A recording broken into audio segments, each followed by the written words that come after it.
창세기 1장 1절 말씀입니다. 우리 성경책 있으신 분들은 성경책 찾아주시고 없는 분들은 PPT 보고 같이 한 목소리로 읽도록 하겠습니다. 우리 함께 읽겠습니다. 시작.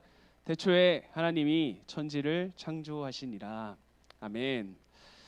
네, 여러분 반갑습니다. 네, 청년부를 맡게 된 이재림 목사고요.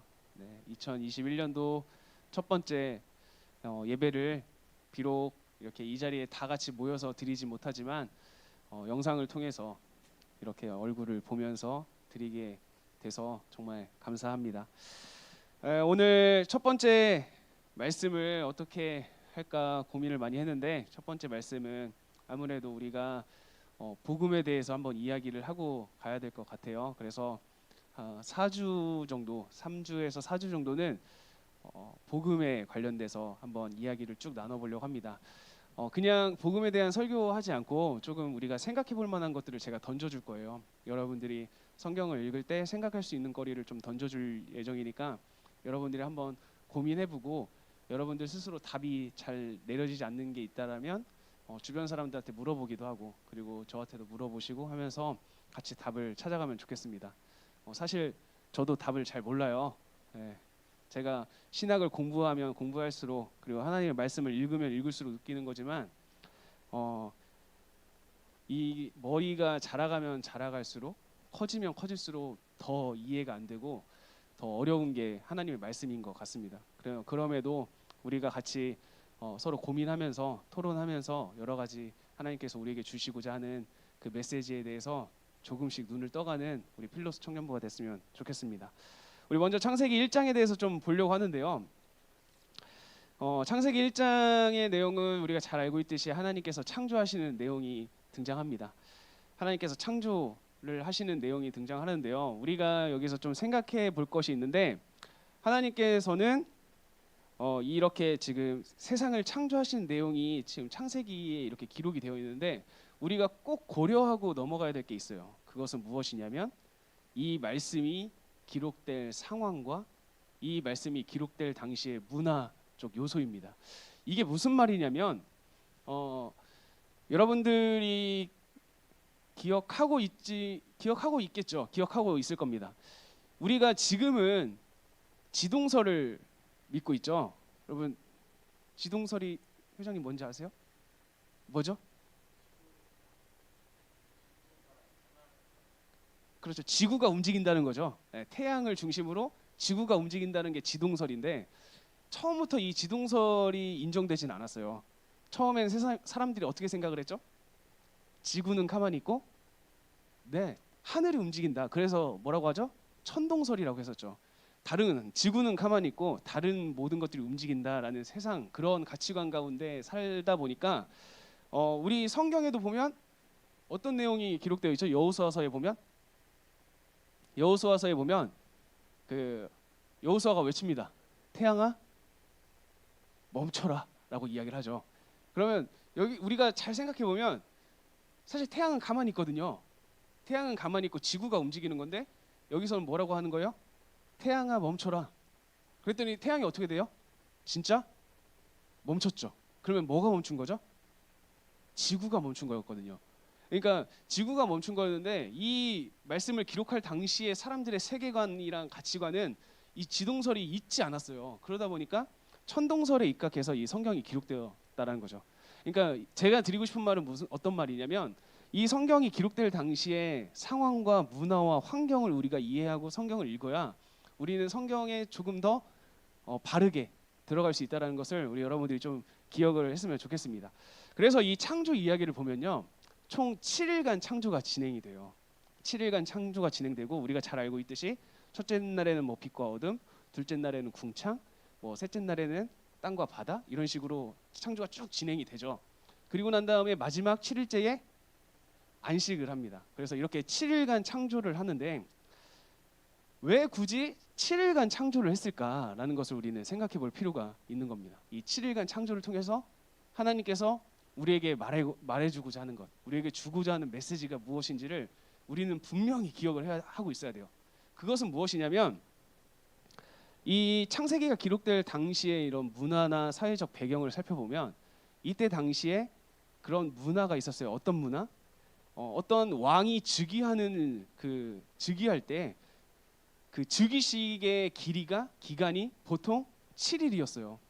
그러니까 7일간 그 왕이 내가 왕이 됐다라는 것을 전 세계 모든 사람들에게 알리는 그러한 의식을 7일간 진행을 했다라는 건데 그 7일간에서도 마지막은 쉼이 있었다는 거죠. 그러니까 지금 이 창세기 1장의 내용 7일간의 창조를 통해서 이 창세기를 기록한 저자가 우리에게 주고자 하는 메시지는 무엇이냐면 지금 하나님께서 왕으로 등극하신다라는 것을 우리에게 알려주고자 하는 거죠.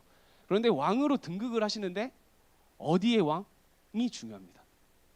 보통 왕이 등극을 하면 그 왕은 어디를 다스리죠? 그 왕이 속한 나라를 다스리죠. 그런데 하나님은 지금 7일간 무엇을 하셔요? 창조를 하시죠. 온 세계와 만물, 우주를 다 만드십니다. 그리고 그 자신이 지은 그 모든 만물과 우주에 뭐가 되는 거예요? 왕으로 즉위하는 모습을 지금 창세기 1장이 기록을 하고 있는 거예요. 그러니까 창세기 1장을 통해서 우리가 알아야 될 것은 무엇이냐면 하나님께서 왕으로 등극하셨다. 하나님께서 왕이시다. 하나님께서 주인이시다라는 사실을 우리는 기억을 해야 됩니다. 우리의 주인, 이 세상의 만물, 이 우주, 그것을 넘어서 이 세상에 거하고 있는 저도 그리고 여러분도 영상을 보고 있는 우리 청년들도 모두 다 우리의 주인은 하나님이다라는 것을 이 창세기 1장은 우리에게 이야기를 하고 있는 것입니다. 그것을 여러분들이 항상 기억하면서 살아가길 간절히 축복합니다. 그리고 창세기 1장과 2장을 보면요, 우리에게 조금 의문거리가 한 가지가 더 생깁니다. 창세기 2장 3절 말씀까지 보면 분명히 창조가 한번 끝납니다. 2장 3절 말씀을 제가 읽어드릴게요.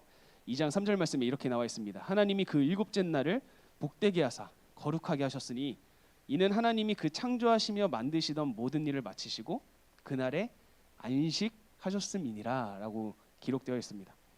분명히 하나님께서는 일곱째 날 안식함으로써 창조를 한번 마무리 지었어요. 그런데 2장 4절에 다시 한번 이런 이야기가 시작됩니다. 여호와 하나님이 땅과 하늘을 만드시던 날에 라고 하면서 한 번 더 창조 이야기가 시작되기 시작하죠.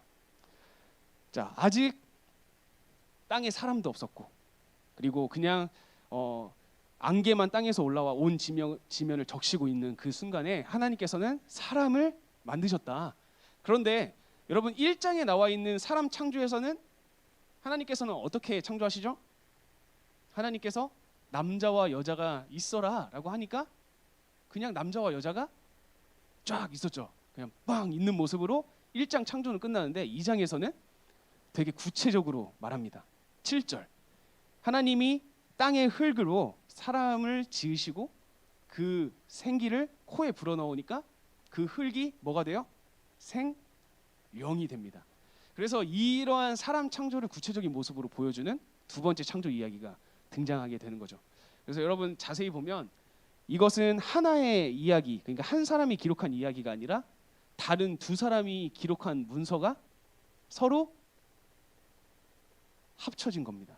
그래서 여러분 자세히 보면 창세기 1장 3절부터 2장 3절까지에 나와 있는 하나님은 다 뭐라고 표현되어 있나요? 하나님이 다 뭐라고 표현되어 있어요? 성경책 봐보세요. 네, 여러분 핸드폰 가지고 있는 핸드폰 성경책이나 아니면 여러분들 진짜 성경책이나 한번 봐보세요. 창세기 1장 3절부터 2장 3절까지는 하나님을 그냥 뭐라고 표현합니까? 그냥 있는 그대로 하나님이라고만 얘기를 해요. 하나님이 이런 식으로. 그런데 2장 4절부터 갑자기 하나님의 호칭이 바뀝니다. 하나님이 등장할 때마다 뭐가 나오죠? 앞에 여호와가 붙기 시작해요. 그래서 2장 4절부터는 하나님이 나올 때마다 다 여호와 하나님이라고 하면서 하나님의 호칭이 바뀌게 됩니다. 그래서 여러분 이걸 보면 두 가지의 문서가 지금 합쳐졌다라는 것을 볼 수가 있어요. 그래서 이 신학적으로 이 모세오경이라는 책을 네 가지 문서가 합쳐졌다라고 이야기를 해요. 그래서 우리는 그 네 가지 문서를 기억하기 쉽게 어떻게 얘기하냐면, 먼저 그 첫 번째 창세기 1장에서 나와 있는 창조 이야기는 하나님이라고 되어 있죠. 여기서 말하는 하나님은 엘로힘입니다. 엘로힘 하나님. 그래서 엘로힘의 첫 번째 스펠링은 이죠. 아, 깜짝 놀랐어요. 네, 엘로힘의 첫 번째 스펠링은 네, 이입니다. 이. 그래서 이 첫 번째 문서는 이 문서라고 해요. 이 문서. 알파벳 이를 따가지고 이 문서. 그리고 두 번째는 하나님이 앞에 뭐가 붙는다고 했죠? 여호와. 그런데 여호와를 여러분 영어 스펠링으로 쓰면 제호바십니다. 제호바. 그러면 첫 번째 스펠링은 제이. 그래서 제이 문서라고 하고요. 그다음에 또 다른 문서 중에는 이제 그 신명기 사관. 그래서 신명기의 영어의 첫 단어를 따서 D 문서라고 하고요. 그다음에 예언자, 제사장 문서라고 해가지고 P 문서. 그래서 크게 이렇게 네 가지가 있어요. 이 문서, 제2 문서, D 문서, P 문서를 이 문서가 네 가지 정도가 서로 합쳐져가지고 모세오경이 기록됐다라는 것을 여러분들이 기억을 하고 있으면 좋을 것 같습니다. 이것을 이야기해주고 이제 3장으로 한번 가보려고 합니다. 네, 창세기 1장, 2장 창조 이야기에서 우리가 꼭 기억해야 될 중요한 게 뭐라고 했죠? 하나님은 왕이다. 네, 하나님은 왕이다라는 사실. 이게 정말 중요한 가치였어요. 하나님은 왕이야라는 사실. 그리고 하나님은 왕이고 그 외에 나머지 모든 것은 뭐죠? 하나님께서 창조하신 피조물이죠. 그러니까 이 관계가 완전히 달라요. 지금 우리의 사회의 관계는 어떻게 되어 있죠? 보통 어떤 구조라고 하죠? 평면 구조, 피라미드 구조라고 해요. 우리가 살아가고 있는 이 사회 환경은. 그래서 이 피라미드 구조, 경제도 피라미드. 그리고 뭐 우리가 뭐 회사나 심지어 교회도 우리는 피라미드 구조로 되어 있어요. 그러니까 사람들이 살아가고 있는 사회 환경은 거의 피라미드 구조로 되어 있는데, 처음에 하나님께서 창조하셨던 그 창조 세계의 모습은 어떤 구조일까요? 조금 죄송한 표현이지만 저는 좀 죄송한 표현이긴 한데 뻑큐 모양입니다. 그래서 하나님과 피조물은 수직, 그리고 하나님을 제외한 나머지 모두는 평등이에요. 이 관계입니다. 그래서 이 자연 세계뿐만 아니라 인간, 이 모든 피조물들은 다 수평한 위치인 거죠. 그리고 이 모든 피조물과 하나님만 수직적인 관계라는 것을 여러분들이 기억을 해야 됩니다. 이게 창조 세계의 그런 구조입니다. 그리고 단지 하나님께서는 인간에게 다스릴 권한, 이 하나님께서 주신 이 자연 환경을 다스릴 권한을 주신 것뿐이라는 것을 여러분들이 기억을 하고, 이것이 처음에 하나님께서 창조를 하시면서 만드는 창조 규칙이라는 것을 여러분들이 기억하고 3장으로 한번 넘어가 보도록 할게요. 3장으로 가면 인간의 타락 내용이 기록되어 있어요. 인간의 타락 내용. 인간이 타락하는 장면이 여기에 등장을 하는데, 우리가 좀 구체적으로 한번 보도록 할게요. 여러분들 오늘 김영석 목사님께서 오늘 말씀과 삶 다이어리 읽는 장이 창세기 3장이었어요. 그래서 밴드에 3장 요약을 올려주셨는데, 그 올려준 요약도 한번 여러분들이 참고하면 좋을 것 같아요. 이 3장의 내용을 보면 지금 뱀이 등장합니다. 1절부터 뱀이 등장하죠. 그래서 뱀이 이제 여자에게 다가와서 물어보기 시작합니다. 정말 하나님께서 동산나무의 열매를 먹지 말라고 하셨냐라고 이야기를 하죠. 자, 그때 이제 여자가 동산나무의 모든 열매를 먹을 수 있지만 동산 중앙에 있는 나무의 열매는 먹지 말라고 했다. 그러면 먹으면 죽을 수도 있다라고 이야기를 했다라고 말합니다. 그런데 여러분, 이 3장 3절 말씀을 보면 조금 이상한 구절이 많이 있어요. 이상한 내용들이 많이 있어요. 우리 이상한 내용들을 한번 찾아봅시다. 지금 이 뱀이 물어본 질문에 대해서 하와가 대답하는 내용이에요. 하와가 대답하는 내용인데, 하나님이 말한 내용과는 조금씩 다 달라요. 한번 볼게요. 먼저 하나님께서 뭐라고 말씀하셨는지 볼게요. 2장 16절 17절 말씀에 하나님께서는 이렇게 말합니다. 여호와 하나님이 그 사람에게 명하여 이르시되 동산 각종 나무의 열매는 네가 임의로 먹되 선악을 알게 하는 나무의 열매는 먹지 말라. 네가 먹는 날에는 반드시 죽으리라 하시니라 라고 하나님께서는 분명히 말합니다. 이 내용을 여러분들이 기억을 하고 3장 3절로 가면요. 먼저 하와는 선악을 알게 하는 나무의 열매라는 것을 구체적으로 말하지 않아요.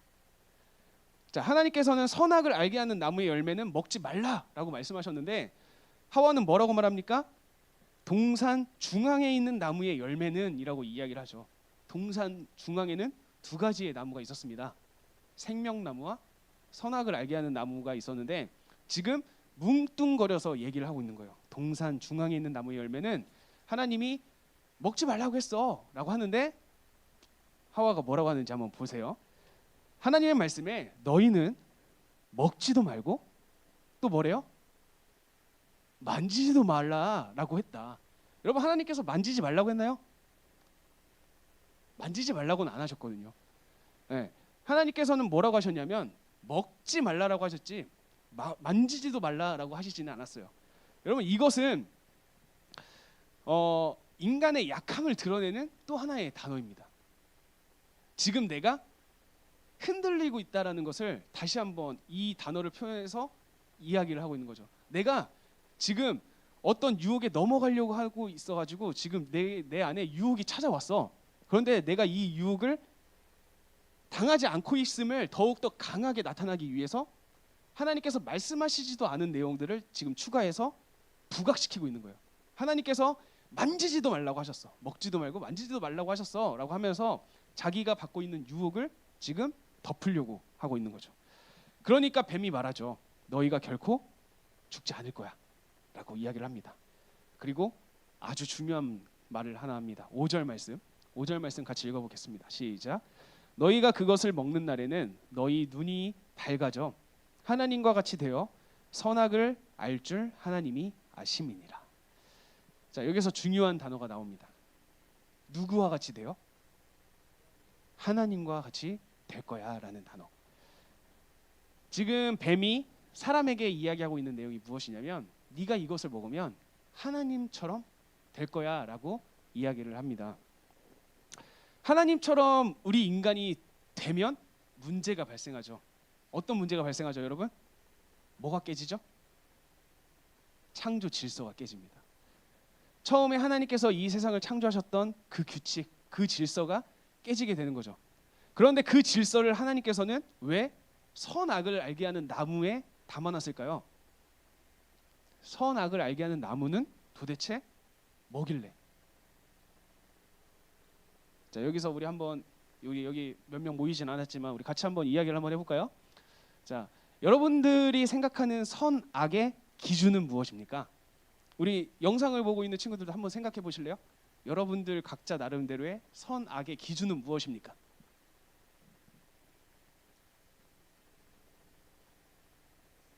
말씀이요. 오, 말씀 좋아요. 예린이는요?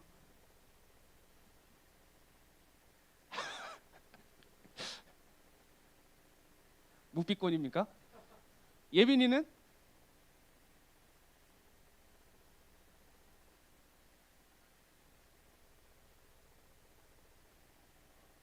안 내는 것.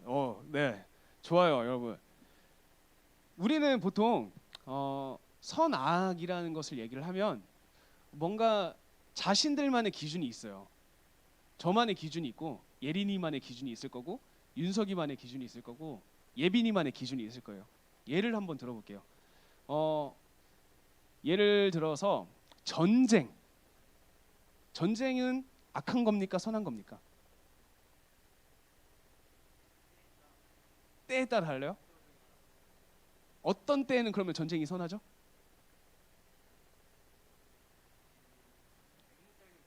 네. 네. 지키기 위한 전쟁은 괜찮다. 네. 예린이는 전쟁 어떻게 생각합니까? 선합니까? 악합니까? 악해요. 저도 좀 악하다고 생각했던 것 같아요. 전쟁은 악하다. 그런데 질문을 좀 바꿔보겠습니다. 하나님이 윤석이한테 전쟁을 하라고 하십니다. 그러면 전쟁은 선한 겁니까? 악한 겁니까? 네. 여러분 이것 말이죠. 그 선악의 기준에 제가 왜 이야기를 했냐면 선악의 기준은 사실 하나님이에요. 하나님이 그냥 하라고 하면 그게 무엇이든지 선한 거고요. 하나님이 하지 말라고 하면 그것이 무엇이든지 악하다는 거예요. 조금 그냥 단도직입적으로 얘기하면 하나님이 이건 선해라고 하면 선한 거고요. 이건 악해라고 하면 악한 거예요. 그런데 우리는 어떠한 상황과 환경과 어떤 모습 이것을 보고 우리 인간 개개인은 항상 옳고 그름을 판단합니다. 우리도 모르는 사이에. 이거 여러분들이 한번 곰곰이 생각해 보시면 좋을 것 같아요. 우리는 우리 나름대로의 가치를 가지고 이거는 선한 행동이야, 이건 악한 행동이야 라고 고민을 해요. 그리고 심할 경우에는 자기가 내린 결단을 가지고 다른 사람들의 결단을 짓밟고 무시하고 조롱하기도 해요. 여러분 이게 모든 것들이 결국에는 이 말씀 안에 있는 거거든요. 5절 말씀. 우리가 선악을 알게 하는 나무. 그래서 하나님과 같이 되어 마치 내가 하나님처럼 어떤 상황과 환경을 보고 정의 내리는 거죠. 이것은 옳은 행동이야. 이것은 악한 행동이야 라고. 하지만 이 행동을 정의 내릴 수 있는 분은 오직 하나님밖에 없다는 거예요. 사실 말씀도 아닙니다. 왜냐하면 하나님께서 이 말씀을 이스라엘 백성에게 주셨지만 이스라엘 백성들은 이 말씀을 어떻게 했죠? 오용했죠. 오용. 불순종하지 않았어요. 이 말씀대로 열심히 살았는데 예수님께서는 그 말씀을 다 어떻게 하셨어요? 고치셨죠. 하나님께서 주셨던 그 율법을 고칩니다. 예수님께서. 왜 고쳐요? 오용하고 있으니까. 잘못 사용하고 있으니까.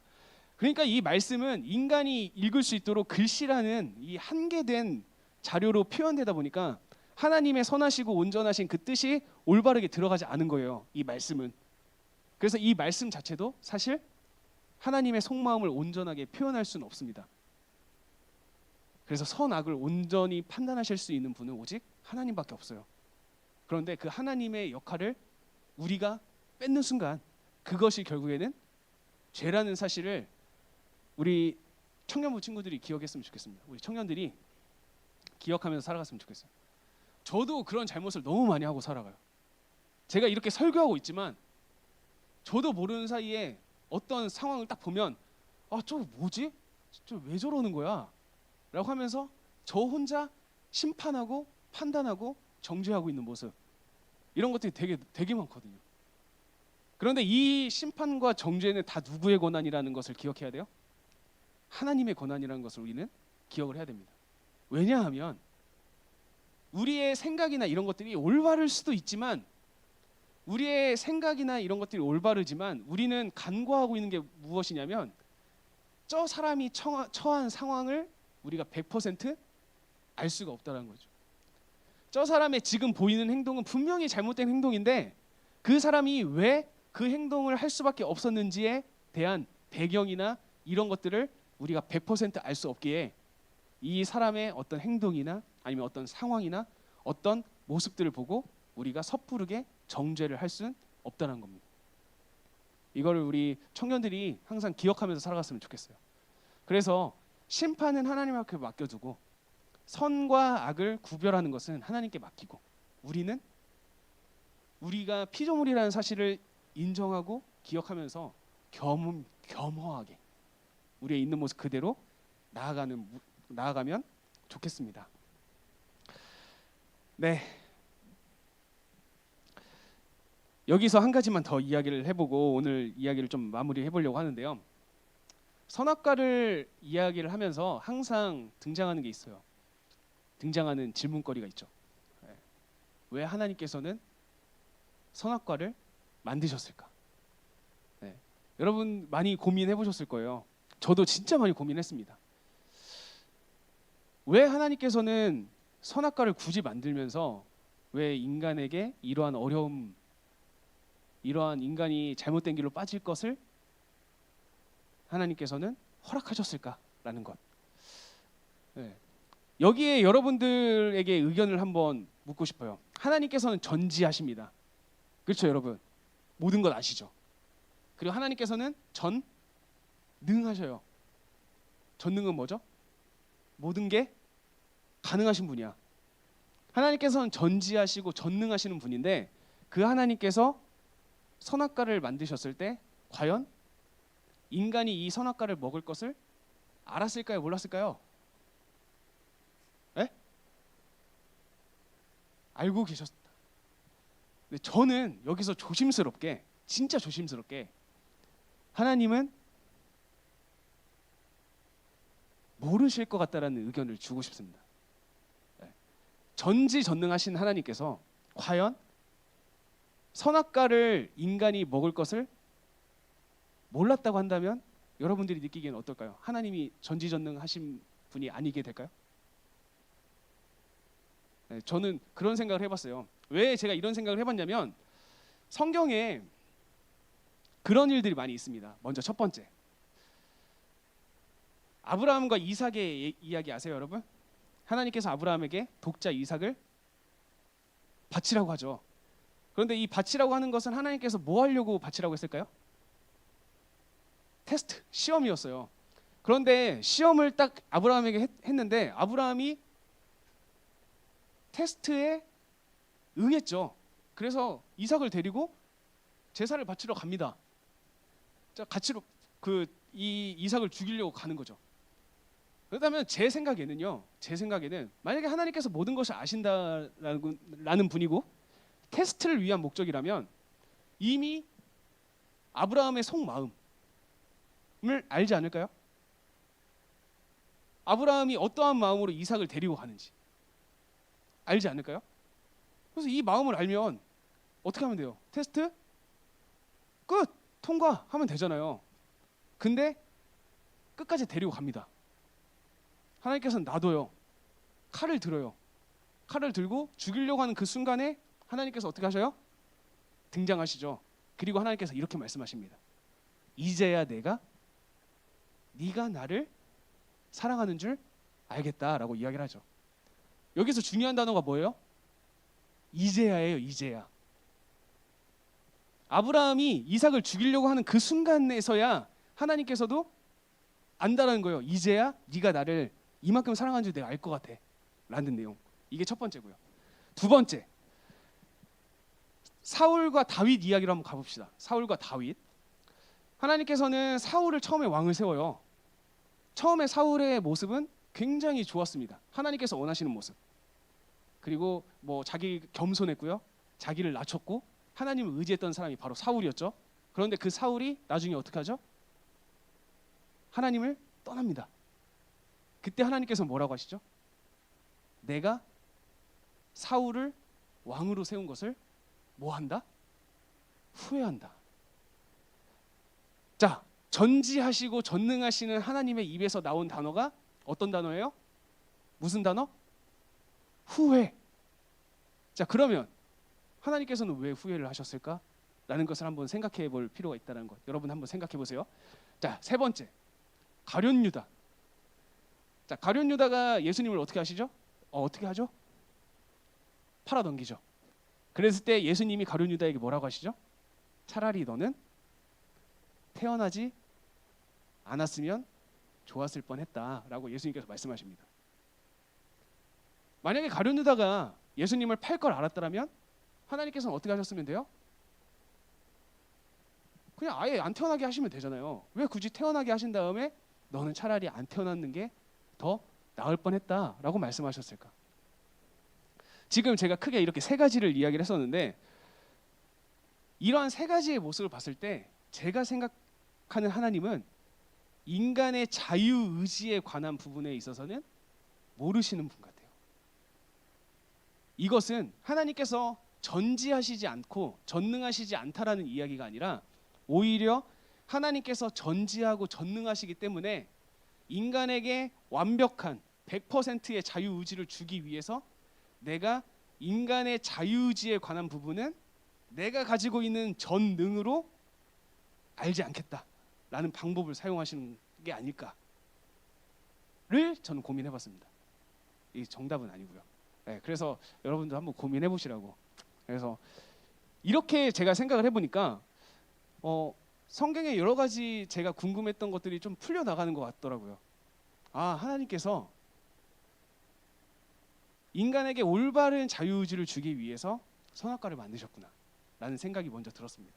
이게 무슨 말이냐면 인간이 모든 가능성, 심지어 어떤 가능성? 하나님을 선택하지 않을 수도 있는 가능성까지도 하나님께서는 허락하면서 인간에게 자유의지를 주는 거죠. 그 자유의지를 줄 때 비로소 자유의지가 진짜 자유의지가 된다는 것을 여러분들이 기억을 했으면 좋겠어요. 만약에 하나님께서 이 악이라는 것 자체를 창조하지 않았다면 과연 인간은 선악과를 먹었을까? 아예 먹지도 않았겠죠. 그러니까 하나님께서는 인간에게 이런 환경과 그리고 우리에게 이런 올바른 100%의 자유의지를 주기 위해서 우리에게 그런 선악과를 주셨다는 것을 여러분들이 한번 기억을 해보면 좋을 것 같습니다. 그래서 최근에 제가 이래 사모님이랑 같이 그런 고민을 해봤어요. 어떤 고민을 해봤냐면 지금 이래 사모님 배에는 이제 아기가 2명이 있거든요. 그래서 저희가 땡큐베리라고 태명을 지었는데 그 땡큐베리가 이래 사모 뱃속에 있는데 여러분 되게 신기한 게 이 아이는 뱃속에서 엄마 양수를 마시고요. 그리고 마신 거를 또 어떻게 하냐면 배출해요. 소변으로 배출을 해요. 그런 다음에 또 그 양수를 마셔요. 그리고 또 소변으로 배출하고요. 그런데 그렇게 해도 아무런 이상이 없는 이유가 뭐냐면 그 어머니의 뱃속은 무균 상태이기 때문이에요. 균이 없는 상태. 자, 그런데 이 아이가 태어나면 제일 처음으로 하는 게 뭐죠? 응애하죠, 맞아. 응애하는데, 네, 태어나자마자 바로 예방 접종을 합니다. 균에 노출되지 않도록 예방 접종을 하고요. 그리고 태어나면 여러 가지 균들이랑 싸워야 되고요. 그리고 성장해 가면서 이 아이가 자기가 맘먹은 대로 되지 않은 일들을 경험할 것이고 또 이 아이가 분명히 힘든 일도 겪을 거예요. 그런데도 불구하고 저랑 이래 사모는 지금 어떻게 하고 있어요? 이 아이를 태어나기를 기대하고 있는 거죠. 저랑 이래 사모님이 이 아이를 기대하고 있는 이유는 뭘까요? 분명 이 아이에게는 태어나는 순간 위험 요소가 존재해요. 우리의 마음대로, 우리의 생각대로 올바르게 자랄 수도 있고 어쩌면 저랑 이래 사모님이 꿈꾸지 않은 모습, 이상한 길로 빠지는 아이로 성장할 수도 있죠. 그럼에도 불구하고 저랑 이래 사모가 이 아이를 애타게 기다리는 이유는 결국엔 뭐죠? 결국엔 사랑입니다. 그러니까 모든 가능성을 알고 있는데도 불구하고 저랑 이래 사모는 간절히 기대하고 있어요. 이 아이랑 같이 교제하면서 같이 놀면서 성장해 나가면서 함께 웃으며 행복하게 그리고 또 때로는 슬플 때는 같이 울면서 이렇게 지낼 그 날을 기대하면서 기다리고 있는 거죠. 그래서 저는 그런 얘기를 이래 사모랑 하면서 처음에 이 세상을 창조하시면서 남자와 여자를 만드셨을 때 하나님의 마음이 좀 어쩌면 이런 마음에 조금 비슷하지 않았을까라는 생각을 해봐요. 인간을 딱 만들 때 하나님은 정말 교제하고 싶어서 사랑하고 싶어서 하나님의 형상으로 만드셨잖아요. 우리 인간을 하나님의 형상으로 만드시고 그러한 모습 가운데 하나님과 함께 더불어 살아가는 것. 근데 정말 그렇게 더불어 살아가기 위해서는 뭐가 필요하냐면 선악과가 필요했던 거죠.